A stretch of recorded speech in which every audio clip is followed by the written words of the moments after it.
નમસ્કાર વિદ્યાર્થી મિત્રો, આપ સર્વે વિદ્યાર્થી મિત્રોનું સહૃદય હાર્દિક સ્વાગત છે આપણી મનપસંદ યુટ્યુબ ચેનલ ગુરુ જ્ઞાન શાળાની અંદર. મિત્રો આજે આપણે ધોરણ 5 એટલે કે આપણી આસપાસ પર્યાવરણ વિષયની અંદર ચેપ્ટર નંબર 9 ચડીએ ઊંચા ચઢાણ સ્વ અધ્યયન પોથીનું સંપૂર્ણ સોલ્યુશન કરવા જઈ રહ્યા છીએ. તો વિદ્યાર્થી મિત્રો, વિડીયો તમારે લાસ્ટ સુધી જોવાનો છે. ધોરણ 5 ના તમામ વિડીયો જોવા માટે આજે જ અમારી ચેનલને સબસ્ક્રાઇબ કરો. તો મિત્રો, પહેલો પ્રશ્ન છે આપણી સ્ક્રીન ઉપર.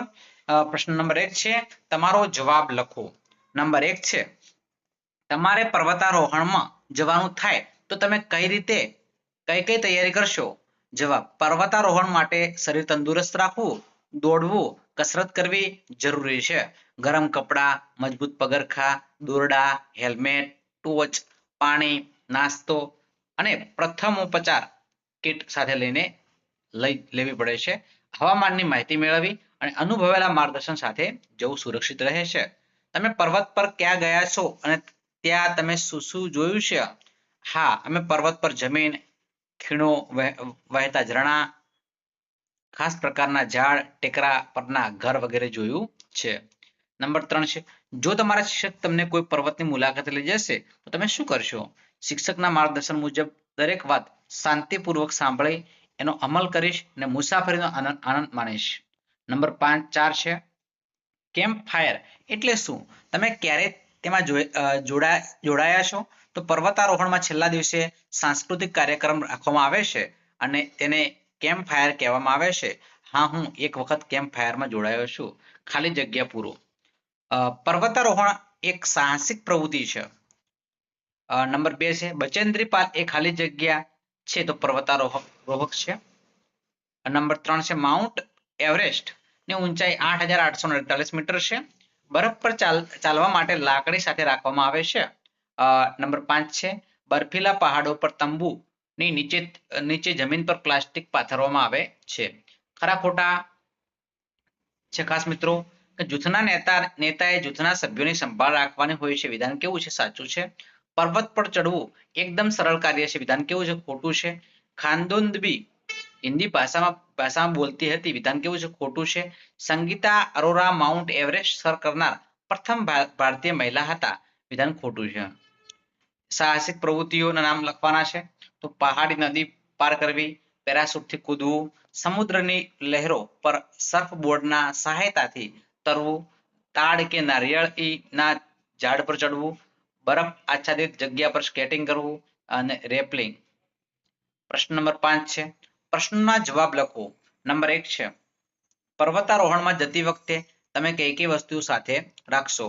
તો પર્વતારોહણમાં જતી વખતે અમે ખોરાકના પડીકા, પાણીની બોટલ, દોરડું, કડી, oxygen bottle, plastic sheet, diary, રૂમાલ, સાબુ, કોટ, સિસોટી, બેટરી, ગ્લુકોઝ, ગોળ, ચણા અને બીજા નાસ્તાઓ સાથે રાખશું. ગુજરાતના કયા કયા પર્વતો આવેલા છે?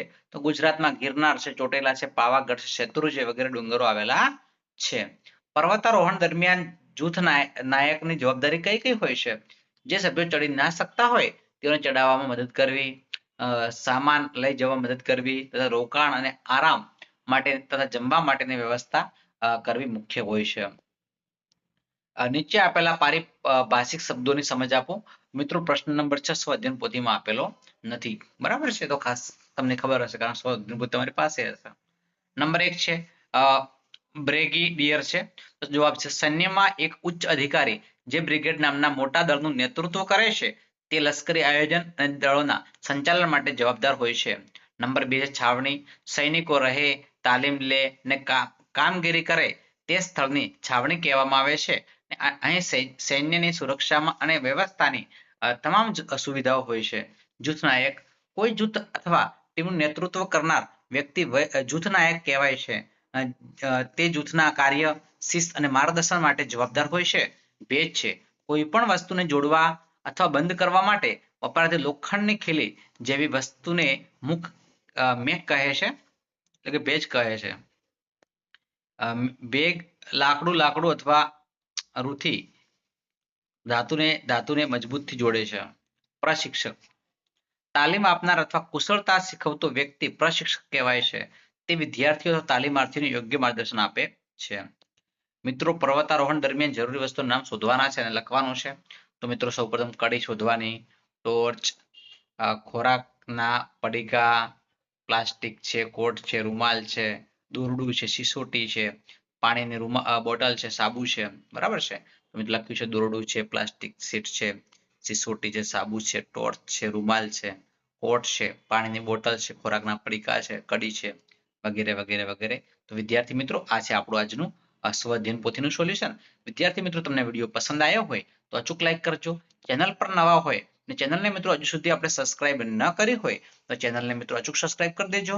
બાજુમાં આપેલા બેલ આઇકનને પણ પ્રેસ કરજો જેથી કરીને આવનારા વિડીયો નોટિફિકેશન આપ સૌ વિદ્યાર્થી મિત્રોને મળતી રહે. અને વિદ્યાર્થી મિત્રો આ પીડીએફ તમારે જોઈતી હોય તો કોમેન્ટ બોક્સમાં કોમેન્ટ કરજો જેથી કરીને અમે પીડીએફ આપી શકીએ.